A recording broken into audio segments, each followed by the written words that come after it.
Hello. Hello. My name's Nawoola Loonmi, Mirong Gawalong from Kannara, Gononorang, and with me I have Greg Martin. I'm a member of the Tent Embassy, the Noongar Tent Embassy. We're situated at Marawara, which is the Heirisson Island slave name. Oh, are you talking to me? We've established our own tent embassy here. We've been operating here for 5 days.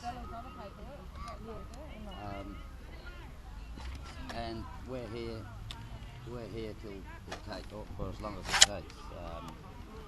We're camped and living and existing and profiteering and enjoying our time on our ancestral land.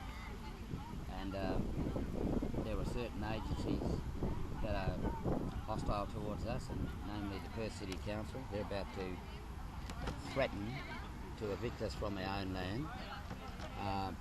We will regroup right here and we'll meet them at the front door, and we will explain to them that they don't have any jurisdiction over us. We are original sovereigns, and they are not empowered to have any control over us.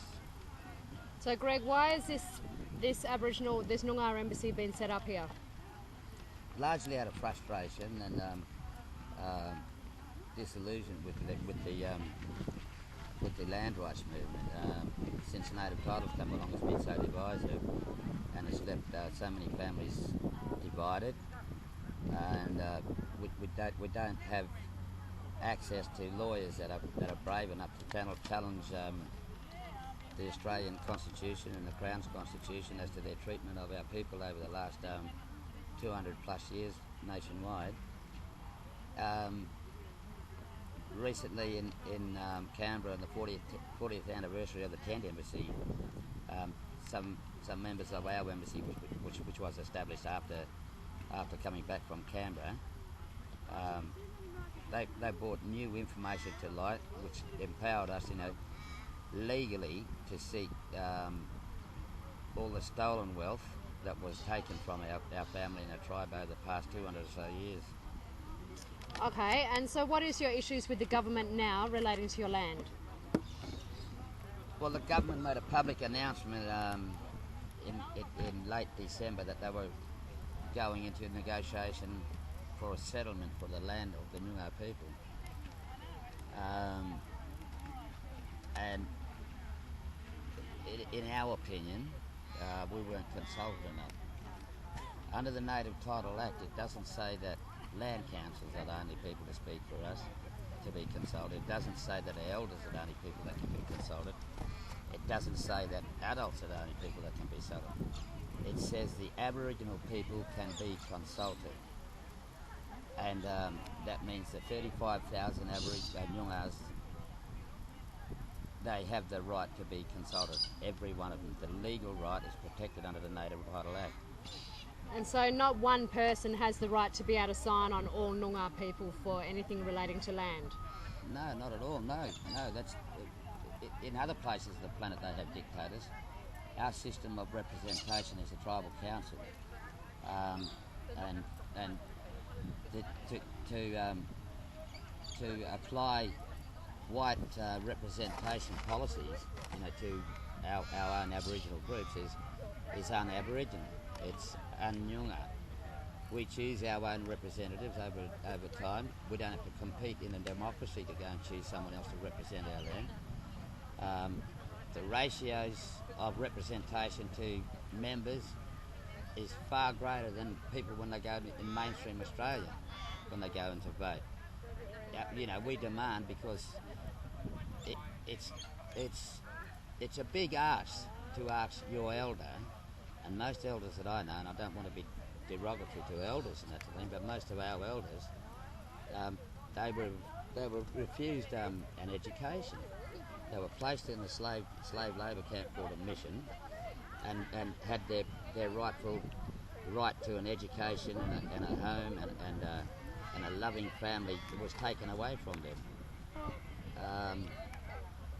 I call this deal in this country, in this part of the country, the negotiation settlement. I've given it a name. It's called the biggest land swindle in the history of modern civilisations. There's this argument within membership of the Representative Land Council that our land's been extinguished.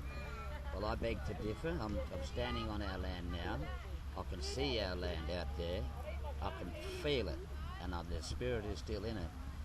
If our land dropped off into the ocean, that is the point when it's extinguished. Okay. And so, what have you set up the embassy for? Like, how long are you going to be here for? There's a lot of confusion from non-Aboriginal Australians and the rest of the world. A lot of people think that Aboriginal people are just being greedy because they're not willing to take what the government is offering. What do you say to that? It smirks of a slave mentality, the colonial patriotism. I'm looking at the city block now, and any one of those city blocks here would be worth $1 billion in rent and rates over any given year. So, and that's only a fraction of the whole city block, and this is the land that's been extinguished. And like I said, the land is still there. When it drops off into the ocean, that's the point when it no longer exists. It's extinguished. And what do you say to people who say that Aboriginal people don't still have their cultural or ceremonial links to their land? I say that's not true. I say that every Aboriginal person has an ancestral right to the land. If there was only 2 Aboriginal people left on the whole planet, guess who has that Aboriginal native title or the connection to the land? It's those 2 people.